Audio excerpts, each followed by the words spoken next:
Good morning, welcome back to the farm.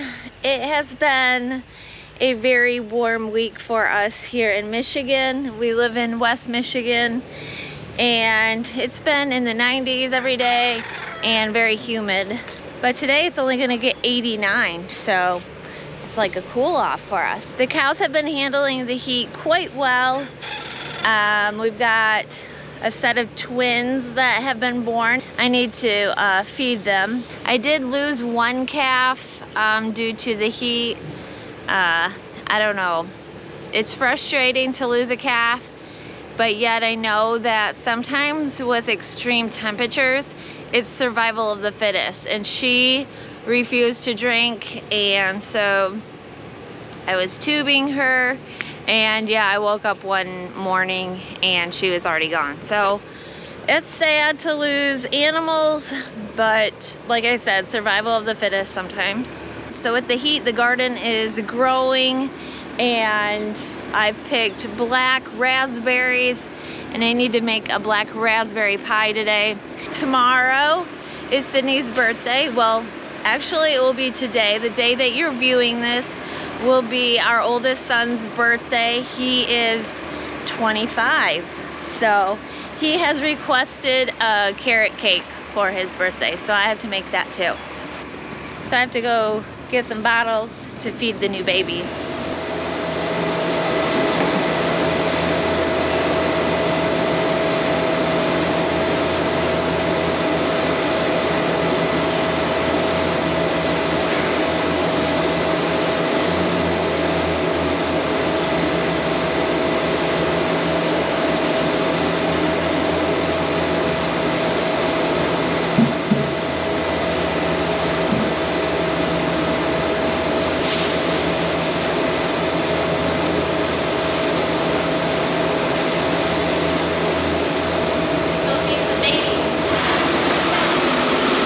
Kevin's milking this morning. It's not super humid in here today. I feel like it's been warmer. Yeah, but I think you're getting used to it. Oh. We got the big fan going. So it feels pretty good in here.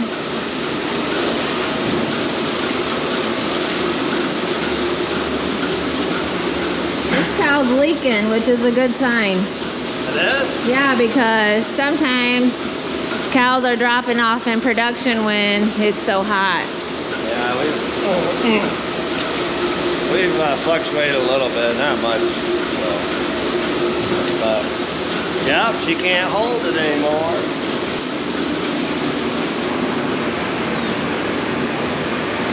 We've got 2 fans up here.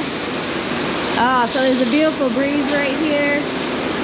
There's the ball. And they don't look like they're panting. So that's a good thing. It's been cooling off in the 70s at night. She says no, Ball. She says no.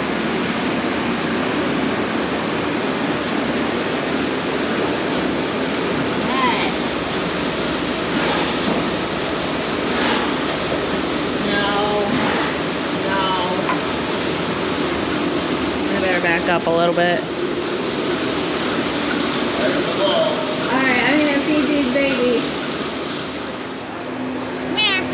Babies. Babies. Come here. Good morning. Hey. Over here. Good morning. Oh, how are you guys? So hungry. These calves are super small. They're twins. They're a baby. I'm right here. Here.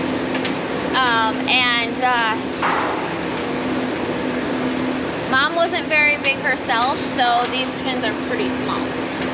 I'm gonna raise them. Hey! I'm right here.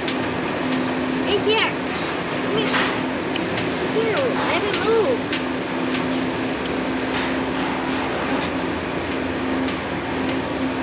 One more.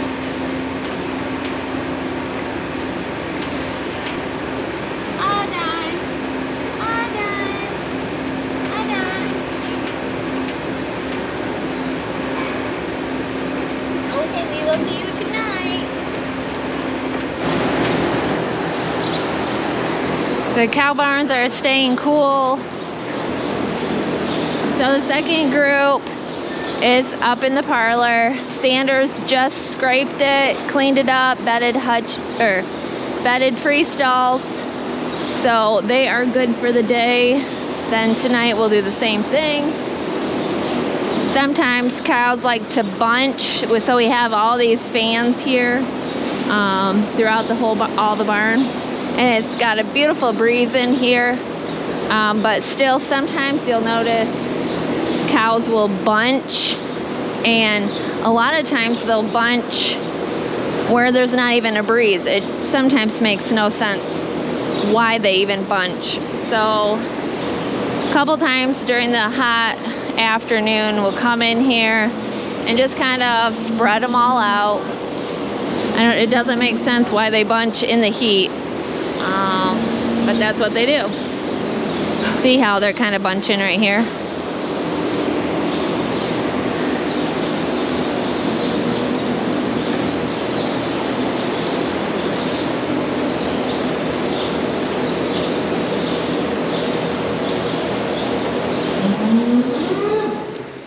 The pie crust chilling in the refrigerator, and I'm going to make black raspberry pie out of that.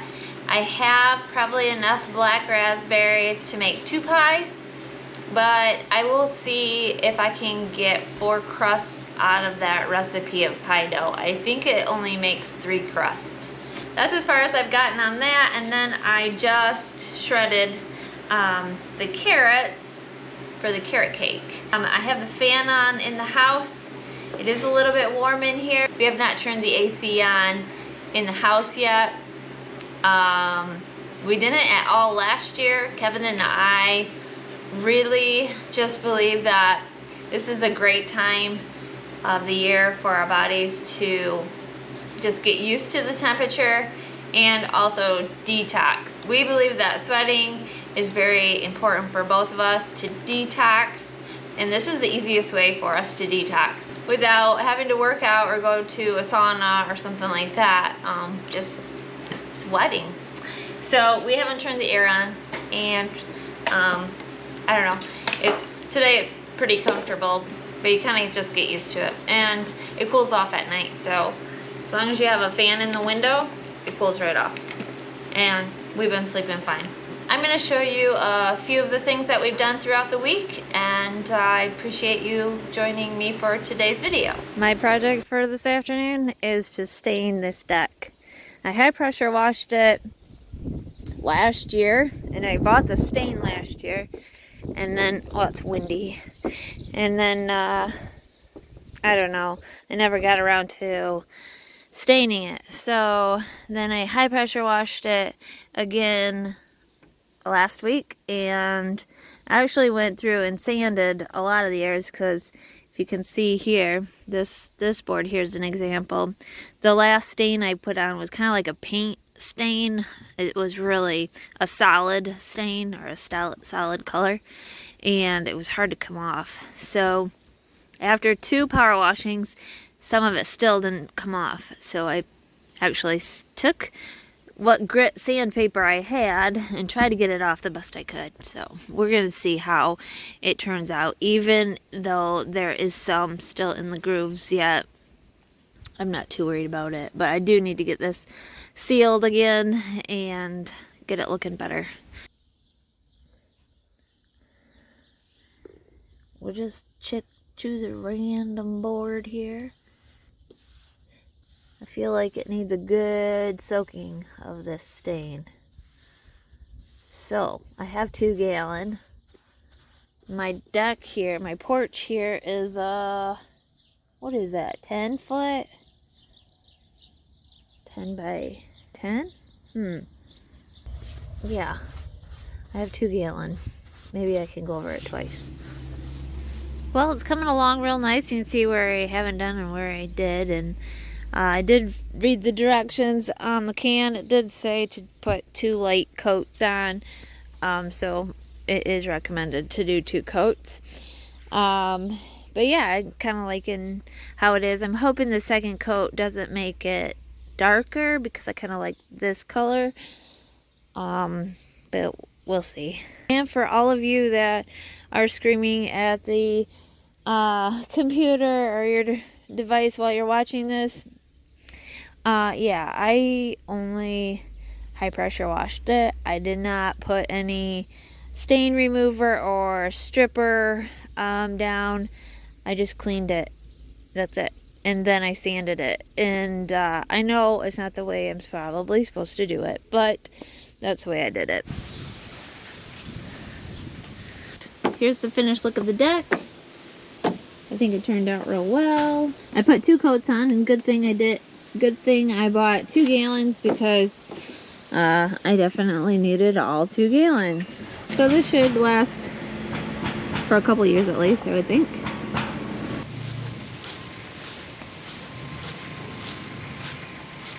We're getting ready to start irrigating. Last night, Sydney came in and sprayed the weeds. So that's good. These will start dying soon.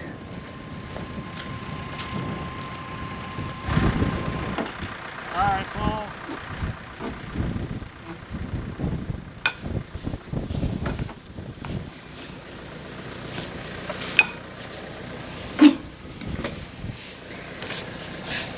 Put it down a little bit. Something's catching. Something's catching, I don't know. Down next slide.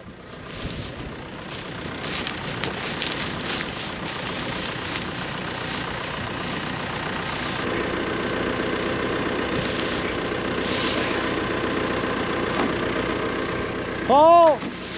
Nope. That's where the rail's gotta be.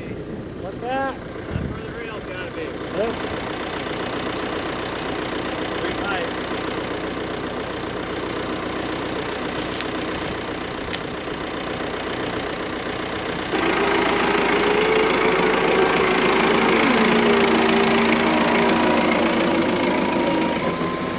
You're running over the corn. What? You're running over the corn. Well, you sacrifice some to get more. Oh, okay.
The whole thing, be muscular. There you go.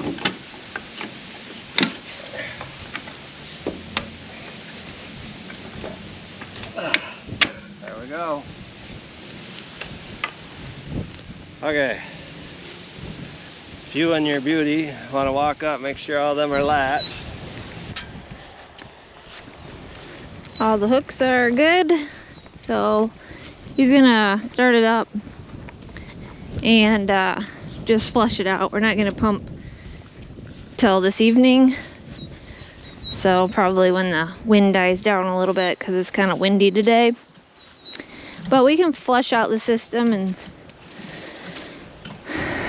yeah, make sure everything runs properly.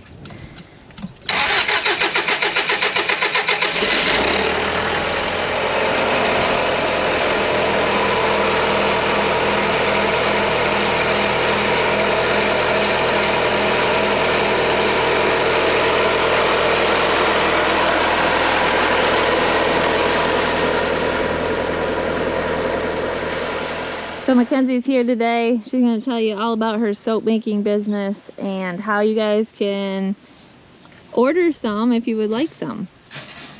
What would you like to know? Okay, what fragrances ask do you me a have? question and then I'll answer it. How can our viewers find your website to purchase your soaps? You will find a link underneath probably this video, which will say Cream and Clay Boutique. You can find it on Etsy. It'll take you right to the page that has my soaps on it. It's not affiliated with Mom, so you're gonna have website. to, yeah, you're gonna have to find the actual link In the description below. Yes.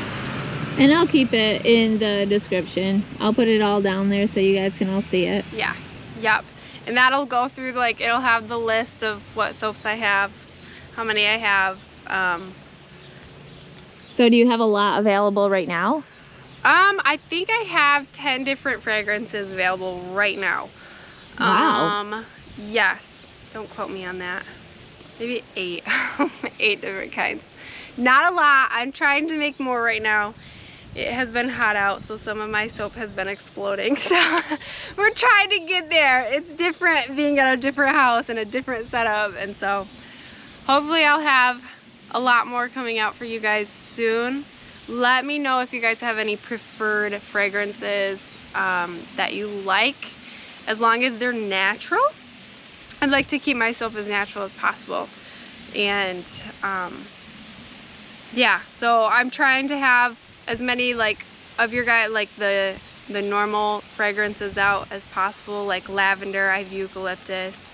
I have orange patchouli. I have a lumberjack soap. I have a couple just different kinds that you mixed up. Your own creation. Yeah. So if you guys have ideas of what you guys like too, I know I have unscented for the people that don't really care for smells, so or are sensitive. Yeah, scent.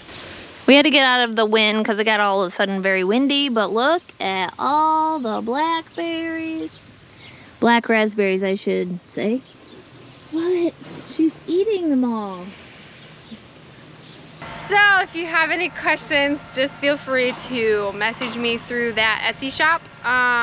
Or if you have any comments on different types of fragrances that you would like, you can just put them in the comments below and my mom will forward them to me.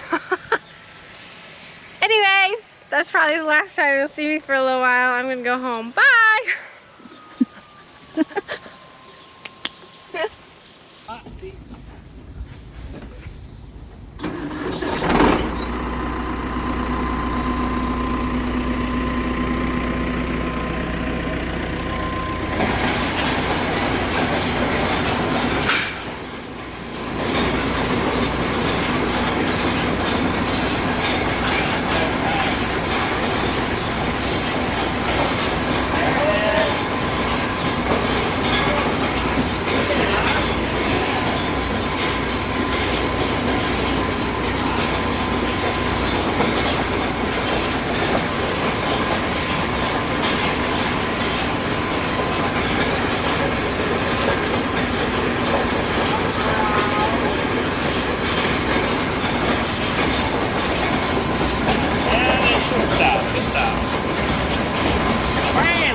Yeah, looks like it worked. What was wrong with it? So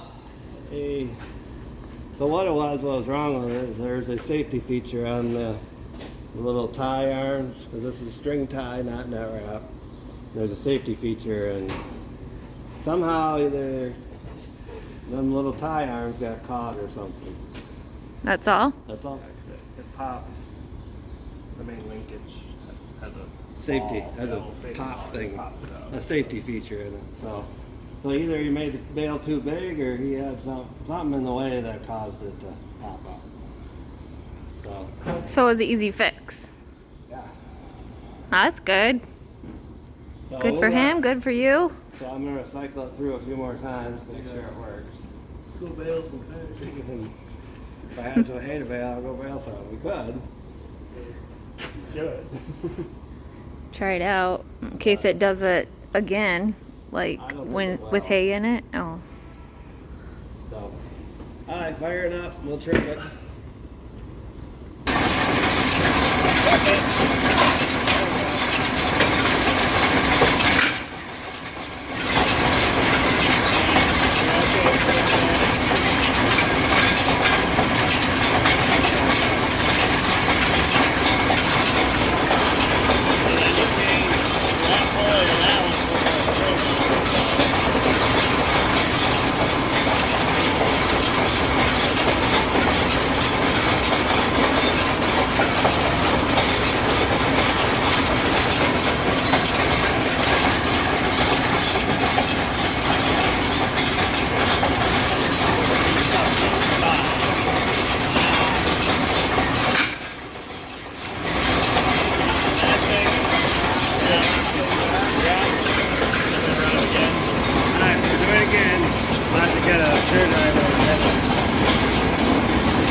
Cycling around, we'll see it.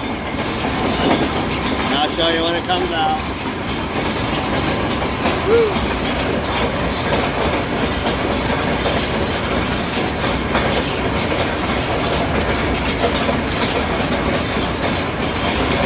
There. This deal here is sticking now too, so that's what I'm wondering too. Pretty wild.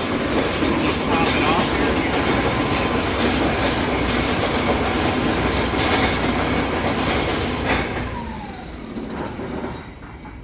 It might not hurt to grease the slides in there too. These? I did already. No, the fingers. The fingers? The arms. Oh, that rotates on. No, you've got moving parts. So I think I just figured out how a round baler works. How's that? Well, how the string works. Don't look at me like that. You mean you had no idea? I didn't know that that arm comes out and then that's what rolls the twine Yeah. all the way So to the it- ends of the bale. Yeah, and it leaves. I've a never little, run a round bale. It leaves a little, like a little dangler of a string that hangs off and that catches in your hay, and that's what pulls it out. Mm. And then if you look up in the two corners, there's two knives that come down and cut that string. So there's no knots? No, there's no knotter on a round baler. Oh, That news is to me. why- I didn't know that. I don't know round balers. Oh. Interesting. All right, what do we want to do? Pull that off or what?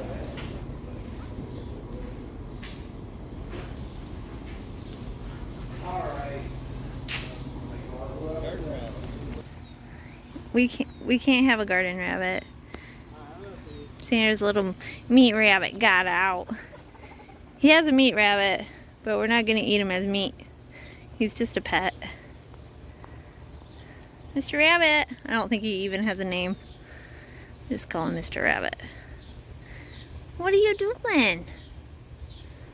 He has a male and a female, and the female is a little more friendly. Oh, I bet he's been staying where it's cooler in the shade.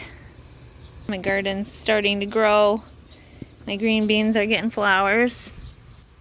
So we'll have green beans soon.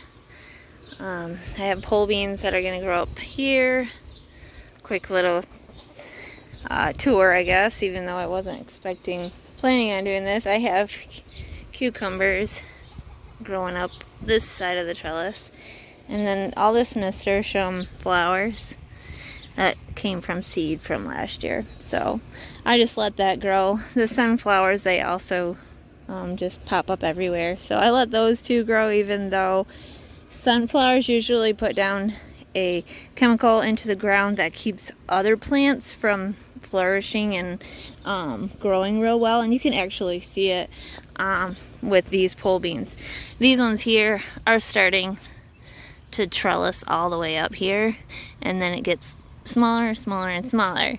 And that's because the closest ones to the sunflower, yeah, they just don't thrive. Even though I try to give them as much sunlight, I take off all the bottom leaves. I do all that. I water them, give them a little fertilizer. I made a nettle fertilizer this year, so that's what we've been using. And these are some sweet peppers. These are giant Marconi, so we're starting to get some little fruits on them. Here's a little one. But this whole bed is the same variety of pepper. My peas, which are supposed to be up onto the trellis, and they fell the other day. But those are producing well. This is another runner bean. It's called a yard-long noodle bean. This here is a honeydew, I believe. Honeydew melon. Some peppers, some more squash. Those, I believe, are summer squash. Yeah, summer squash. So, and then I have tomatoes all along here. These are a couple different varieties. Just starting to reach my trellis. I put my trellis up quite high, and then I can start attaching them to the trellis like this. These ones here, and I need to come in and prune them again. I've pruned them all once. I need to do it again. These first few are called Tidwell Germans, and this one here is called German Pink. So they're a pretty decent size plant, and I gotta this one I can start staking. It definitely needs to be started staking. Here's my second planting of potatoes. These are blue or purple, can't remember. And then reds here. These are Yukon Golds. Another row of green beans. Another row of russet potatoes. These I just planted not that long ago, actually. Over here under this cover, row cover, is my cauliflower. Yeah, that's neat. Look at the weird sky. So Mackenzie lives about 10-12 miles from here, and she says it's very windy and it's pouring rain. Hi, Mabel. And so it's heading our way, hopefully, because she lives west of us.